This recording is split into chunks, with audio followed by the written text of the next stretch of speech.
2025లో ఒక బ్రాండ్ తెచ్చేసుకున్నారు మీరు. పెళ్లి అని అంటే ఓకే అక్షిత్ వాళ్ళది ఇది అన్నట్టుగా. ఇక నీ పెళ్లి లాగానే అనుకోండి, ఒక కార్డు అయితే ఇవ్వలేదు ఎవరికి, కానీ పాట వల్ల తెలిసిపోయింది అనుకోవచ్చు. సో రాత్రిలో చీకటి కూడా అది, ఆ లిరిక్స్ కూడా చాలా బాగా రాశారు. అతను రాసిన అతని వ్యక్తి అయినా కావచ్చు, సో పాడిన వాళ్ళైనా కావచ్చు, క్యూట్ గా చిన్నపిల్లల్ని పెట్టి భలే పాడిచ్చారు. బట్ ఎందుకంటే జాను లిరిక్స్ గారు కొంచెం మీకు అంటే ఏజ్ అనేది మనం ఇక్కడ మాట్లాడుతున్నాం అనేది అంటే దాదాపుగా జనరల్ గా జనాలు మాట్లాడిందే నేను ఇక్కడ మాట్లాడడం జరుగుతుంది. సో మీ ఇద్దరికి సెట్ కాలేదు అన్న ఫీలింగ్ చాలా మంది అన్నారు. అది పెళ్లి సాంగే, సో ఇది పెళ్లి సాంగే, కానీ వీటి రెండింటికి చాలా డిఫరెంట్ ఉన్నది అసలు. అంటే ఎక్కడ డిఫరెంట్ అనేది మీకే అర్థమై ఉంటది.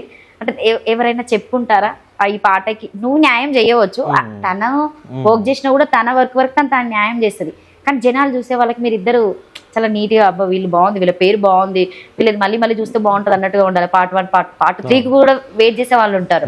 అంటే తను ఆ పాయింట్ ఆఫ్ వ్యూలో సాంగ్ నేను తినతో చేస్తే ఓకేనా అన్న ఫీలింగ్ మీకు వచ్చిందా?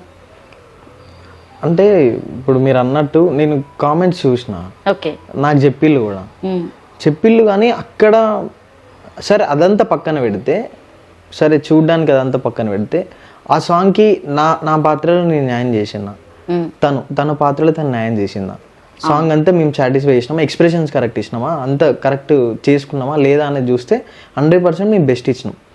మిస్ అయింది ఎక్కడ, క్యాలిక్యులేషన్ మిస్ అయింది ఎక్కడ, తనకి నాకు పేరు ఒకటి మిస్ అయిందని చెప్పి జనాల నుంచి వెళ్ళి కామెంట్స్ వచ్చినాయి.